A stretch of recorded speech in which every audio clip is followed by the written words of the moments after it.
Let's come down to the media center for questions. Raise your hand, and Chris will bring you the mic. Gary Graves has a question right here. Gary Graves, USA Today.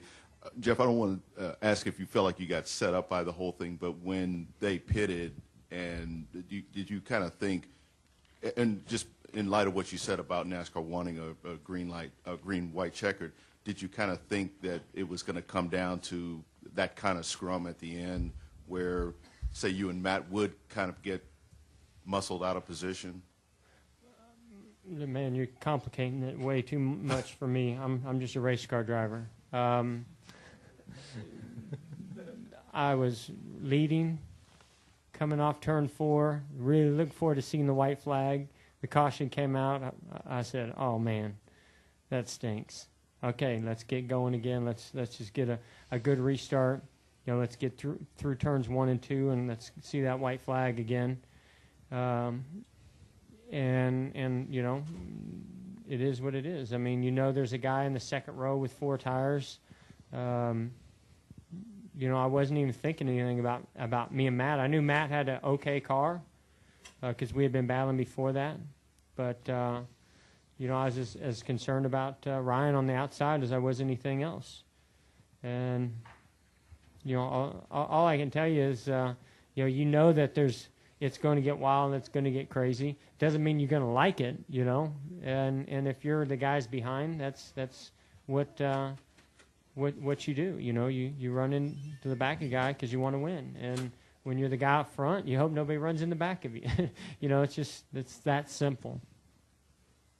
Who else has a question? Raise your hand. Take us, gentleman right here. Ed Lane, ESPN Radio Martinsville and BTW. Jeff and Joey, how worried were y'all at the end of the race with a lot of tires having gone down? And did y'all notice something out there on the track which was causing a lot of these tires to go?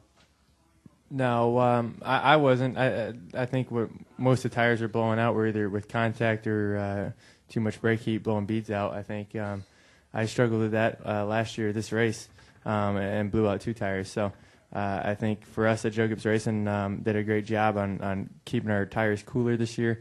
I feel like I was easier on the brakes this year to help that, and paid off for us. Let's go. Go ahead, Jeff. I didn't really worry too much. I mean, I always worry about when you got a guy like Jeff Burton that has a problem. He'd been up front all day, and when he had a problem, I think I lost a tenth or 2 there at the end, and I just gotten by Clint Boyer, so, and I knew it looked like he just kind of let me have the spot because he was having some issues. So, we were just kind of riding, just trying to make it to the finish. We were in a position to be able to do that, and to me, it's always a concern. But when you look at the cars that are having the problems, they're usually in the middle of the pack. Guys, like Joey said, that made contact with somebody, or they're just overheating them. And we haven't really had that issue in the past, so I wasn't overly concerned. Let's go back upstairs for a question. Go ahead. Yes, Zach Albert, USA Today. This is for Jeff. When you saw the 11 and the 18 dive to pit road, just rewinding a little bit with 8 laps to go, what was your reaction? Did that decision surprise you to find yourself first? Yeah, a little bit. We didn't expect them to come in, but there were so many lap cars in between us that we had time to talk about it. I saw him peeling off, and when he peeled off, the 11, started to peel off there, and I said to Steve, hey, they're pitting, and he said, you stay out, and it wasn't even a second thought for us. I mean, if we come in, we certainly weren't going to win the race. So it was the only chance that we had to win the race was to stay out.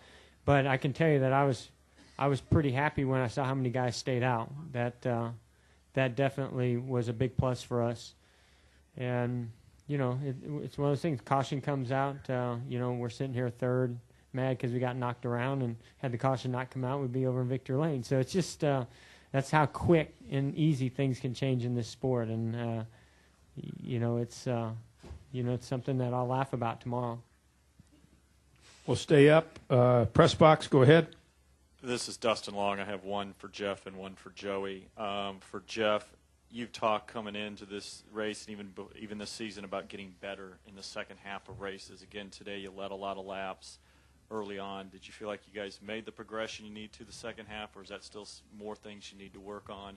And for Joey, if you could just kind of talk about a little bit more in detail the final couple laps and just kind of what you saw Denny do and how he did it at his charge.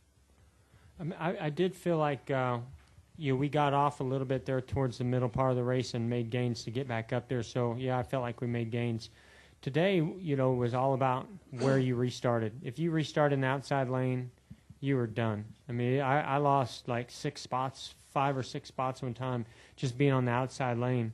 And then caution came. I made 2 of them up. Caution came out, went back into the outside lane, and lost like 2 or 3 more. So it just, to me, I almost wanted to like let off and let a car pass me on pit road or something, just so I could come out odd to start in the inside lane. Because when I started in the inside lane, we drove right up there. So when we lost those positions, we lost track position, and the car just wasn't the same. When we were out front there, or the top 2 or 3, our car was just so awesome, and we never really got a chance to see what it was like out, towards the front there at the end. So that was a little disappointing, but I felt like we made gains to get back up to 3rd or 4th there, before that the second to last caution.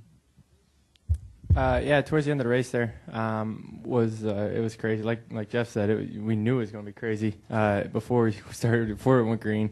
And Denny, I think, was the outside row, one lane behind me, and knew he'd be coming real hard. And he cleared I think it was Newman, and he was forcing his way down. And I knew his car was better than me. And like Jeff said, he's gonna be able to outbrake us, all that. So he drove it in there, was able to outbrake us, and that was the same lap. But I don't know what happened in front of us there, but the 2 cars washed up, and like I said, I was just right place, right time. I was able to restart on the bottom. Like Jeff said, that's where you need to be. And, just kept filling holes when people were washing up and hitting each other. And, I was lucky enough not to get hit in the back or anything like that. Just protected bottom. And, was able to come out with a good finish. All right, let's come down to the media center for a question or two. Go ahead. Yeah, this is for Joey Logano. Can you talk about you being in team meetings and everything that Denny's gone through this year so far, just how bad you sensed he wanted this right now? Oh, all of us want it bad. We felt like, a few races ago that Joe Gibbs Racing needs a little bit more to keep up with the Hendricks or RCR that's doing real good right now, and need to find a little bit more. And we've been having team meetings at the shop, just going over the last few weeks, thinking, okay, what can we need? What do we need to improve on? And I think us as a team is doing a better job at doing that stuff. And at the racetrack after practice, having a better, thorough meeting. And all of us able to bounce ideas off each other. This week I was more of a sponge in there trying to listen to Denny, because this is, between him, Jeff, and Jimmy, it's pretty much their stomping grounds. So I was trying to learn everything I can, and I didn't feel like I was that good in practice either. So I wasn't able to put much into it this week, but, it was definitely it's cool to see all of us improving together.